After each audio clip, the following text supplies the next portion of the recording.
नमस्कार, आप देखना शुरू कर चुके हैं WCG न्यूज। तारीख थी 17 जून 1963। मोहम्मद हुसैन आज़ाद साहब के यहाँ एक लड़के का जन्म होता है। नाम रखा जाता है डॉक्टर जावेद आज़ाद। वो आगे चलकर किशनगंज विधानसभा क्षेत्र से 4 बार विधायक रहते हैं और अभी 17वीं लोकसभा में किशनगंज लोकसभा का प्रतिनिधित्व कर रहे हैं। आज हमारे साथ मौजूद हैं डॉक्टर जावेद। स्वागत है आपका हमारे इस चैनल में। थैंक यू सर, किशनगंज जिस जगह से आप बिलोंग करते हो, नीति आयोग एक संस्था है सरकार की, हर साल रिपोर्ट बनाती है और रिपोर्ट जारी करती है। इस रिपोर्ट में जो आपका लोकसभा है, इसको सबसे निचले पायदान पर दिखाया गया है। इसकी क्या खास वजह है? खास वजह ये है कि अनफॉर्चुनेटली जब से ये जो मौजूदा सरकार आई है, दिन ब दिन वहाँ की स्थिति और ख़राब हो रही है। और उसके कबल भी जो सरकारें रही हैं, ख़ास करके पिछले 3-4 डेकेड्स की, उस एरिया को टोटली इग्नोर किया गया। जो तरक्की बाकी जगह बिहार में और मुल्क में हुई, उस रफ्तार से हमारे यहाँ नहीं हो पाई, और जिसका नतीजा ये है कि आज हम लोग सबसे infrastructurally we are the most deprived lot, और जिसके वजह से गुर्बत भी है। तो जब तक उस एरिया में सरकार, चाहे वो स्टेट सरकार हो चाहे केंद्र सरकार हो, इंसाफ नहीं करेगी, तब तक वो वहाँ की स्थिति और बदतर। सर, जहाँ तक मैंने सुना है, ये नीति आयोग जो डेटा बनाती है, इसमें वो जो सर्वेज का यूज करती है, मेनली पायलट सर्वे रहते हैं एंड ऊपर से जमीनी तौर पर। जहाँ तक मैंने भी देखा है कि बहुत सारे जिले ऐसे हैं जो कि और ज्यादा बैकवर्ड लगते हैं। तो आपको ऐसा नहीं लगता कि डोमिनेंस ये सिर्फ मेनली सीमांचल के साथ किया जाता है? क्योंकि बहुत सारे जिले ऐसे भी हैं जो कि बहुत ज्यादा बैकवर्ड हैं। एंड अगर BSEB के रिजल्ट देख ली जाए या एजुकेशन देख ली जाए, और जैसा कि आपका कार्यकाल भी बहुत अच्छा रहा है, तो हम लोग कहीं ना कहीं आगे थे एजुकेशन के मामले में। बिहार बोर्ड के रिजल्ट्स में किशनगंज अव्वल रहा करता था, 2-3 साल से अच्छे से रिजल्ट्स दे रहा है। तो आपको नहीं लगता कि ये मतलब एक नरेशन सेट कर दिया गया है कि हाँ बैकवर्ड ही रहेगा, बैकवर्ड ही है? नहीं, नरेशन जो सेट करे ना करे, लेकिन किशनगंज के निवासी की हैसियत से ये महसूस करता हूँ मैं कि हमारे साथ लगातार कई वर्षों से नाइंसाफ़ी की जा रही है। और हमारे इलाके में मैं जानता हूं कि और भी कई ज़िले हैं। और सर बीच में आपको थोड़ा सा इंटरप्ट कर रहा हूं कि मतलब जैसे कि मैंने आपसे डायरेक्टली क्वेश्चन स्टार्ट कर दिया, तो पब्लिक को ये बताना बहुत ज़रूरी है कि मीन्स आपने मुझे पे करके नहीं बुलाया या फिर मैं ऐसे करके नहीं आया हूँ। तो ये पब्लिक के लिए परसेप्शन सेट हो जाएगा कि डायरेक्टली इंटरव्यू स्टार्ट हुआ। हम लोग इसको बहुत ही फ्रैंक टॉक में कर रहे हैं। एंड आप सर से भी जान सकते हैं कि जैसे कि हम लोग बर्डिंग जर्नलिस्ट हैं एंड हम लोगों ने अपना स्टार्टअप किया था, तो अकॉर्डिंग टू दैट हमने सर के पास आए, सर के ओपिनियन जानने के लिए कि जैसे कि हमने देखा कि न्यूज़ में भी चल रही थी कि नीति आयोग में किशनगंज को काफी पिछड़ा, और मैं भी उसी जगह से बिलोंग आता, तो मुझे भी काफी खराब लगा। तो मैंने सोचा कि ये क्वेश्चन आपसे करना बहुत जरूरी है। नहीं, अच्छी बात है। और आज राज्यसभा से भी मुझे इंटरव्यू का बुलाया गया था 1:30 बजे, लेकिन जब दानिश ने बताया कि आप लोग और युवा लोग हैं, नए लोग हैं और हमारे इलाके से हैं, तो हमने ये मुनासिब समझा कि राज्यसभा फिर कभी वक्त देंगे। आप तो सर आपका बड़प्पन है? नहीं, बड़प्पन नहीं है। जो दर्द आप महसूस कर रहे हैं और जिसके बारे में मुझे जानकारी है, वो ज़्यादा आप आगे बयां कर पाएंगे। इस वजह से हमने सोचा कि नहीं, आपके साथ बैठना ज़्यादा ज़रूरी है। सो पॉलिटिसाइज के साथ आते हैं एजुकेशन पे। किशनगंज के साथ साथ एक नाम और जुड़ जाता है, वो है अलीगढ़ मुस्लिम यूनिवर्सिटी का। जी। लास्ट 1.5 साल से मैं आपको फॉलो कर रहा हूँ, आपके ट्विटर हैंडल्स को देख रहा हूँ, पर लगातार आप पोस्ट पे पोस्ट करते जा रहे हैं, संसद में मांग कर रहे हैं कि AMU की फंड को रिलीज की जाए। तो क्या प्रॉब्लम है कि सेंट्रल गवर्नमेंट फंड रिलीज नहीं कर रही है?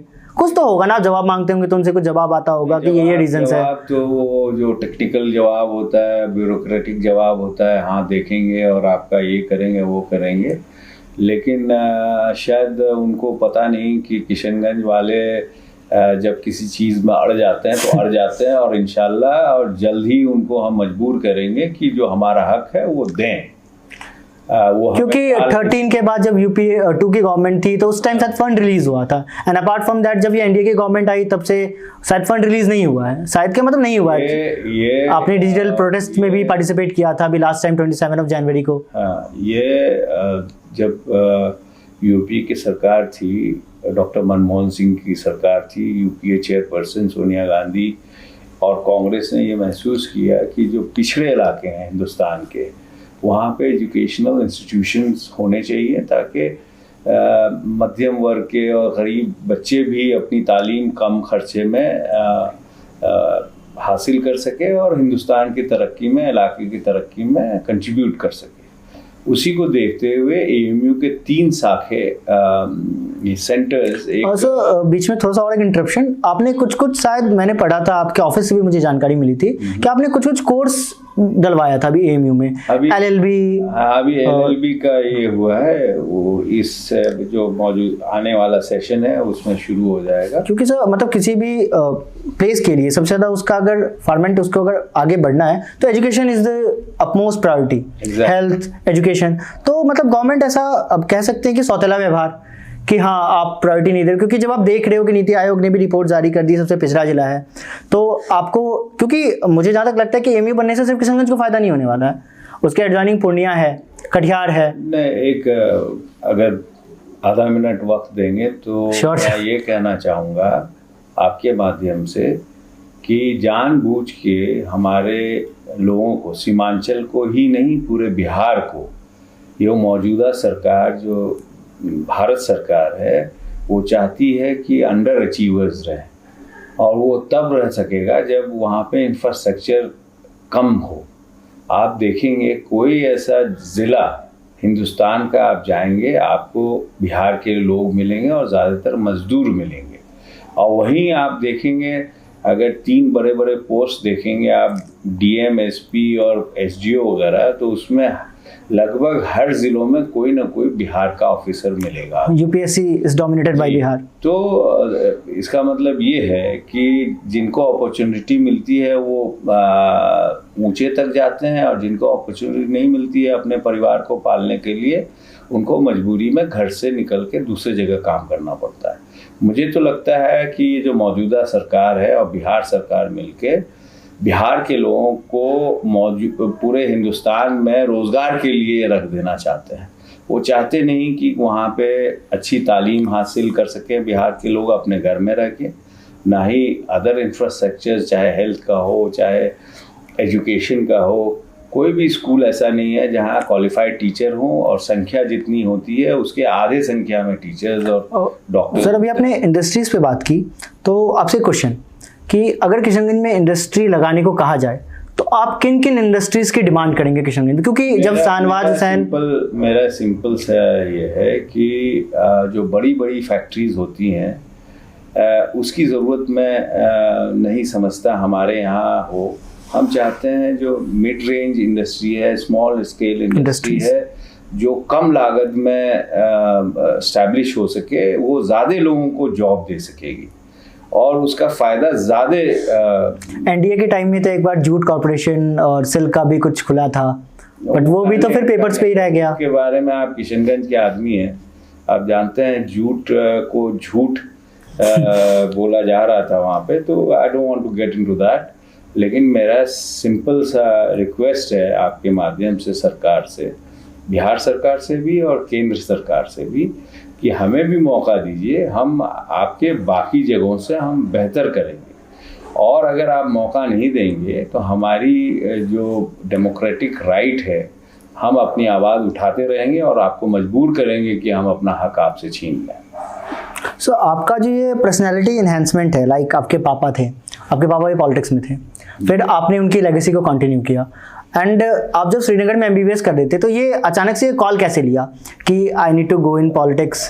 क्योंकि आपने एमबीबीएस भी की थी। हो जाता है, लेकिन ये है कि ये किशनगंज के लोगों का बड़ापन है कि क्योंकि सर आपकी जो छवि है, क्योंकि जो मेनली पॉलिटिक्स में आते हैं, एंड जितनी मेरी एज है उतने टाइम से आप सदन में रिप्रेजेंट कर रहे हैं, तो जाहिर सी बात है कि आप में कुछ होगा तभी पब्लिक आपको बार बार इलेक्ट कर रही है। तो एंड आज के टाइम लकी पर्सन पॉलिटिकली हो सकता है। एंड सर क्योंकि ऐसा हो रहा है ना कि 2000 से आप एमएलए बनना स्टार्ट हुए सेम कॉन्स्टिट्यूंसी से फिर आप जीत के लोकसभा भी जाते हैं, तो ये पब्लिक का, क्योंकि मैं जहां तक जा रहा हूं कि आपके ऑपोजिट में एक पार्टी काफी तेजी से फैल रही है सीमांचल वाले जोन में, AIMIM, और अख्तरुल इमाम है वहां से, वो भी लास्ट टाइम आपको टक्कर दे रहे थे। तो इस बार के जो इलेक्शंस होने वाले हैं तो कमिंग 2024 में, तो आपको क्या लगता है आपकी सबसे बड़ी राइवल है क्या, बीजेपी या फिर AIMIM?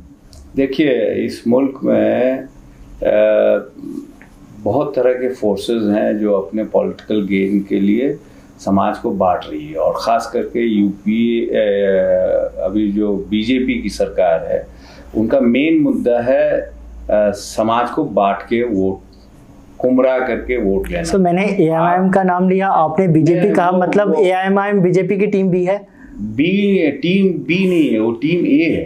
टीम है, वो आरएसएस की है। आरएसएस की एक ब्रांच है, एक ब्रांच है। और आप देखेंगे जहां जहां, क्योंकि मैं जब बिहार इलेक्शंस को कवर कर रहा था लोगों को काफी, आप टीवी में देखेंगे तो मोदी जी के बाद अगर कोई चेहरा देखेंगे तो उनके जो सहयोगी हैं उन्हीं का देखेंगे। अच्छा, आप ऐसा माहौल, आप कुछ ऐसा स्टेटमेंट क्यों नहीं देते? आप मतलब शांत स्वभाव से क्यों, काफी फ्लैट रहते हो आप? पब्लिक जानती है मुझे कुछ करने की, मतलब बहुत सारे नेता होते हैं कि मतलब हाँ चलो कुछ बोलना है, फेसेस बनने के लिए कुछ ना कुछ बोलना है। 20 इयर्स का आपका एक्सपीरियंस हो गया, आप लोकसभा भी आ गए। अपना अपना मिजाज होता है, अपना अपना अपब्रिंगिंग होता है। हम अपने दायरे में ही रहना पसंद करते हैं। तो ये पब्लिक में ही परसेप्शन बन जाता है कि हमारे नेताजी कुछ बोलते नहीं है। क्यों, और क्या बोलूं भाई? जो मुद्दे की बात है, रोजगार की बात है, एजुकेशन की बात है, इंफ्रास्ट्रक्चर की बात है, इसके लिए मुझे चुना है। मुझे वो फालतू गप हिंदुस्तान, पाकिस्तान, अफगानिस्तान और हिंदू और मुसलमान और इलेक्शन से तो आप भी घूमते होंगे पब्लिक के। मैं अगर नहीं, स्टेटमेंट की बात नहीं कर रहा, आप जब पब्लिक के बीच में जाते होंगे तो एक ना एक ऐसा, क्योंकि मैंने खुद पब्लिकली जाके देखा है जब बिहार इलेक्शंस मैंने कवर कर रहा था कि लोग हिंदुस्तान के कई जगहों से ज्यादा समझदार लोग हैं, और वो जानते हैं कि अगर हिंदुस्तान को एक मजबूत मुल्क बनाना है तो कांग्रेस के अलावा किसी में कुव्वत नहीं है, बाकी जितना जो बोल ले, ये समझती है किशनगंज के लोग। तभी आप लगातार जीतते आ रहे हैं। नहीं, तभी आप लगातार जीतते आ रहे हैं। कांग्रेस को देते हैं यार। एक्चुअली वहाँ पे जो मेनली कहा जाता है कि जब किशनगंज का हम लोग रेशियो समझते हैं तो मुस्लिम डोमिनेंट इलाका है, और एआईएमआईएम ने इसको बखूबी पकड़ा, ये बात आप भी जान रहे हैं। असदुद्दीन ओवैसी आते हैं, लगातार रैलियां करते हैं, बट डॉक्टर जावेद को हिलाना उनके लिए भी बहुत ज्यादा मुश्किल हो जाता है। ऐसा है कि ये लोग डॉक्टर जावेद, सर एक question, doctor Javed as a person बहुत स्ट्रांग है या फिर पार्टी वहाँ पे बहुत ज्यादा स्ट्रांग है? पार्टी स्ट्रांग है, कोई इंडिविजुअल उतना स्ट्रांग नहीं हो सकता है। संगठन होता है जो स्ट्रांग होता है, उसमें अगर आप उस संगठन के अंग होते हैं तो उसका फायदा आपको मिलता है। और वो फेजिक होता है, नए लोग आते हैं, अपने मोह माया में लोगों को भड़का देते हैं, और कुछ लोग गुमराह भी हो जाते हैं, उसका नुकसान होता है लोगों को। कल 21 जनवरी थी, अंतर्राष्ट्रीय मातृभाषा दिवस थी। मैंने आपकी एक वीडियो देखी, आपने ट्विटर पर शेयर किया सुरजापुरी में। और आज के टाइम में फ्रैंकली अगर आपसे बात की जाए तो लोग एमएलए बनने के लिए साम दाम दंड भेज, मतलब छोटा सा पद पाने के लिए क्या क्या नहीं करते। मैंने सुना है कि इस भाषा के लिए आपने एक बार रिजाइन भी दिया था अपने पद से, इस भाषा को मतलब रिजर्वेशन के लिए, इस भाषा को बोलने में। इस भाषा के लिए नहीं, वहाँ सुरजापुरी हमारा जो एरिया है, जो इलाका है जिससे आप बिलोंग करते हैं, तो सबसे डिप्राइव्ड लॉट है। अभी आपने नीति आयोग की बात की, जिसमें ऑलमोस्ट हर 2-3 आदमी में 2 आदमी हम लोग गरीब हैं। तो सबसे ज़्यादा आबादी हमारे सुरजापुरी भाई बहनों की है, और उसको आरक्षण जब तक सरकार के तरफ से उनको हैंड होल्डिंग नहीं होगा, उनको अपॉर्चुनिटी स्टेट गवर्नमेंट ने तो स्टेट एंड सेंट्रल गवर्नमेंट से, तब तक उनको तरक्की करने में बहुत समय लग जाएगा। हम चाहते हैं कि उनको भी इक्वल अपॉर्चुनिटीज मिले, ताकि वो हिंदुस्तान के ग्रोथ में उनका भी कंट्रीब्यूशन। नेक्स्ट टाइम आप ये डिमांड करोगे जैसे कि मैथिली को अनुसूची में शामिल करके राष्ट्रीय भाषा बनाया गया? भाषा की नहीं बात कर रहा हूँ मैं, अब जो एजुकेशन में, जॉब्स में उनको, मतलब भाषा भी तो रोल फैक्टर प्ले करता है, क्योंकि अगर लोग उस भाषा को उतनी आबादी में बोलते हैं जहाँ से आप बिलोंग करते हैं, हाँ। तो वो भी उतना ज़्यादा इफेक्टिव रोल प्ले करेगा। क्योंकि अगर एक मास अमाउंट, एक ह्यूज अमाउंट ऑफ पीपल अगर वो भाषा बोल रही है, तो उसमें सेंटर में भी रिजर्वेशन मिलने से उन लोगों को जरूर फायदा होगा। बिल्कुल फायदा होगा। तो उस सिलसिले में जैसे जैसे वक्त आएगा वैसे वैसे हम लोग कोशिश करेंगे कि उसको पहचान मिले, और उससे वहाँ के लोगों को फायदा। तो आप पब्लिक के बीच में जब जाते हो तो आप फ्लुएंटली सुरजापुरी में इंटरेक्ट करते हो या फिर हिंदी? मेरी मातृभाषा वही है, तो ऑब्वियसली मातृभाषा तो फ्लुएंटली बोलेगा आदमी। एक सवाल आपसे, फिर आप बोलेगा पर्सनल नहीं होना है। आपने एमबीबीएस किया, राइट जी। आप काफी एजुकेटेड हैं, जहां तक मैंने भी रिसर्च किया आप काफी एजुकेटेड है। कांग्रेस में मोस्टली पर्सन एजुकेटेड रहते हैं और सब ज्यादातर लोग हमसे ज्यादा एजुकेटेड। नहीं, आपने भी उस टाइम में गवर्नमेंट ऑफ कॉलेज से नीट की एग्जाम हमने भी दी थी, हमें पता है कि कितना मुश्किल होता है, और आपने गवर्नमेंट कॉलेज आपको मिला श्रीनगर वाला, एमबीबीएस आपने वहां से की। तो सर आपको नहीं लगता कि आज के डेट में जो ये डेटा आ रही है कि 40% जो पॉलिटिशियंस होते हैं क्रिमिनल बैकग्राउंड से होते हैं, अब ये टाइम आ गया है कि हमारे लिए जो पार्लियामेंट में बैठ के लॉ बनाए, जैसे कि आप हमारे लिए लॉ बनाते हैं, आप अपने पीपल के लिए लॉ बनाते हैं, तो एक वो कैप, एक फिल्टर लगाया जाए जिससे वैसे लोग मतलब इलेक्ट हो सके जो कि काफी ज्यादा एजुकेटेड हैं, जिनको पता है कि लॉ क्या बनाना है। आपको नहीं लगता कि ऐसा होना चाहिए? ऐसा आप लोग युवा हैं और आप लोग इस मुहिम को आगे लेके चले, और ज़रूरी ये है कि अच्छे लोग आएंगे तो अच्छी विचारधारा होगी, और ये ज़रूरी नहीं कि अच्छे लोग पढ़े लिखे लोग ही होते हैं। बट सर प्रूवन है सर, आप स्टेटमेंट आज तक एक भी नहीं दिए कुछ भी कंट्रोवर्शियल। अभी आप देख रहे हैं जो लोग जहर उगल रहे हैं उसमें से बहुत लोग बहुत पढ़े लिखे लोग हैं, तो ये कोई क्राइटेरिया नहीं कि जो पढ़ा लिखा है वही समझदार है। लॉ मेकिंग में तो फर्क पड़ता है ना, पढ़े लिखे हैं वो कम समझदार हैं, ऐसा नहीं है। लेकिन ऑब्वियसली जो जानकार लोग होंगे तो उसका नतीजा बेहतर होगा। आपको क्यों लगता है कि जो आप कंटिन्यूसली किशनगंज से जीतते आ रहे हो, आपको क्यों लगता है कि 2024 में जनता आपको दोबारा वहीं से चुनकर दोबारा लोकसभा भेजेगी? मैं उतने फ्यूचर की बात नहीं करता। मुझे लोगों ने मौका दिया है 5 साल के लिए, जिसमें लगभग 3 साल खत्म होने को है। जो मैं चाहता हूँ, जो मैं महसूस करता हूँ कि हमारे इलाके में कमी है, ज़रूरत है, उस मुद्दों को मैं आगे से आगे ले जाऊं, उसका हल निकालूं और अपने जो लोग हैं उनके स्थिति को बेहतर करने में जितना कर पाऊं वही मेरा। इन ए शॉर्ट, किशनगंज में फ्लड बहुत आता है, सीमांचल में ओवरऑल फ्लड बहुत आता है, तो इससे रिलेटेड एक क्वेश्चन कि आपने कहा कि आपका 3 साल का कार्यकाल पूरा हो गया, ये 3 साल में आपने क्या क्या किए और आने वाले 2 साल में? इसके लिए आप दोबारा हम लोग बैठेंगे तब चर्चा करेंगे। अब मेरे ख्याल से एक जगह जाना है मुझे। Thank you very much sir. एक लास्ट कंक्लूजन क्वेश्चन, आपको अगर कहा जाए कि बीजेपी में सबसे अच्छे नेता या सबसे अच्छे मिनिस्टर कौन लगते हैं तो आप किनका नाम लेना चाहेंगे? मैं अपने पार्टी के बारे में बोल सकता हूँ, दूसरे में अच्छा लग रहा है तो सर हर किसी को, डॉक्टर जावेद को भी बीजेपी में बहुत लोग पसंद करते होंगे।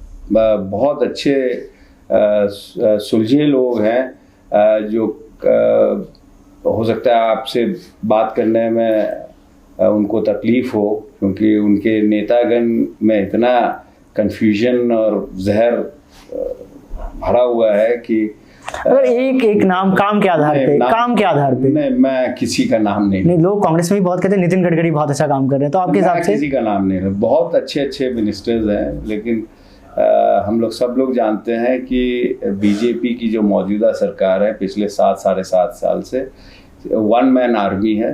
वो जो चाहते हैं वही होता है, बाकी सब दिखाने के लिए है और कहने के लिए। लास्ट क्वेश्चन, आपको ऑटोनोमस पावर दी जाए कॉन्स्टिट्यूशन में अमेंडमेंट करने की, आप क्या अमेंडमेंट करोगे? There are many things.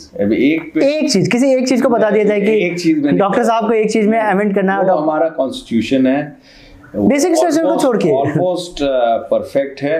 अगर उस कॉन्स्टिट्यूशन को हम सही मायने में माने और उसके अधीन चलें तो हम लोग बहुत जल्द एक अभी भी हम लोग बहुत बेहतर मुल्क हैं बहुत सारे मुल्कों में, लेकिन हमारी जो कैपेसिटी है हिंदुस्तान का, हमारा जो हज़ारों साल का कल्चर है और जो कॉन्स्टिट्यूशन है, अगर उसको सही माने से हम लोग फॉलो करें तो will be a much better country and much more powerful country. आपके सर मगर एक चीज रह गई कि आपने जो काम किया था कि वो भी पब्लिक देखना चाहेगी, किशनगंज के पब्लिक ये वीडियो जरूर देखेंगे। हमारे आप अगली बार आएंगे, आपने 5 मिनट का बोला था, ये लंबा चल गया। आप आइएगा, हम अपने कार्य है हम मंगा के आपको सूची दे देंगे, आप उसको चलवा देंगे। सर डॉक्टर साहब के मुंह से भी झंडा जाना पसंद करेंगे ना? बहुत सारे काम है, अब एक करके गिनाने में बहुत समय लग जाएगा।